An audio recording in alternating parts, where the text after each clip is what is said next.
नमस्कार।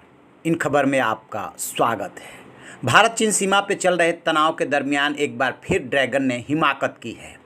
उसने बीती रात यानी कि सोमवार की रात को फिर से पेंगोंग के दक्षिणी छोर पे घुसपैठ की कोशिश की, जिसे भारतीय सेना ने नाकाम कर दिया है।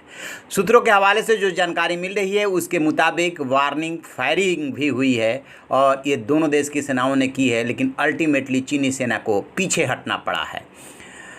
जो ताज़ा घटना है वो सेना पाओ पहाड़ी के पास की बताई जा रही है और इस पे चीन ने घुसपैठ की कोशिश की थी। भारतीय सेना मुस्तैद थी, पहले से ही उसकी नज़र थी और उसने उसको नाकाम कर दिया। वार्निंग फायरिंग कर चीन के सैनिकों को खदेड़ दिया। अब चीन जो है इसके उल्टा जो है भारत पे उकसावे की कार्रवाई का आरोप लगा रहा है।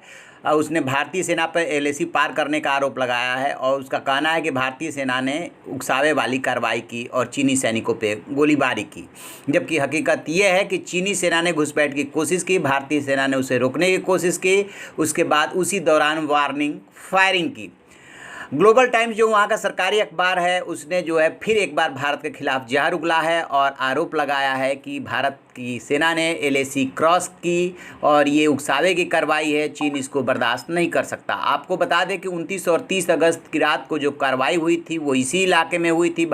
चीनी सेना ने घुसपैठ की कोशिश की थी, भारतीय सेना ने उसे नाकाम करते हुए और ऊंची चोटियों पर जा कर के बैठ गई थी। इसके बाद चीन बिलबिलाया हुआ है और भारत पे उकसावे की कार्रवाई का आरोप लगा रहा है। लेकिन दुनिया जानती है कि सीमा पे कौन पिछले 3-4 महीनों से उकसावे की कार्रवाई कर रहा है। उसके पहले यदि और चले तो 15 जून को गलवा घाटी में दोनों देशों के सैनिकों के बीच में संघर्ष हुआ था, जिसमें 20 भारतीय सैनिक शहीद हो गए थे और 35 जो है चीनी सैनिक मारे गए थे, लेकिन चीन ने उसे आज तक स्वीकार नहीं किया।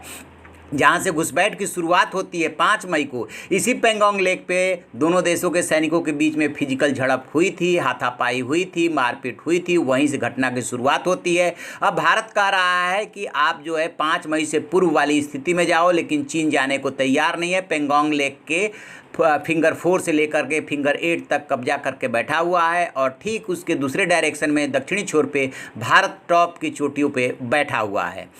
बातचीत का सिलसिला चल रहा है सैन्य लेवल की, कूटनीतिक लेवल की। इसी दौरान रूस के मॉस्को में दोनों देशों के रक्षा मंत्री वेई फेंगे और राजनाथ सिंह के बीच में मुलाकात हुई थी और आज भारतीय विदेश मंत्री एस जयशंकर मॉस्को के लिए रवाना हो रहे हैं, जहां उम्मीद है कि वांग ई जो चीनी विदेश मंत्री और स्टेट काउंसलर हैं उनसे उनकी मुलाकात होगी और इस इशू पे बात होगी। लेकिन उस बातचीत का भी कोई फ़ायदा मिलता हुआ सा नहीं दिख रहा है, क्योंकि ड्रैगन है कि मानता नहीं, उसके स्वभाव में और आदत में है भारत को दबाने की कोशिश करना और अब भारत उठ खड़ा हुआ है। तो देखते हैं क्या और आगे जो है अपडेट मिलता है। जैसे ही अपडेट मिलेगा हम आपको बताएंगे। आप देखते रहिए हमारा डिजिटल चैनल इन खबर। Thank you. इन खबर चैनल को सब्सक्राइब करें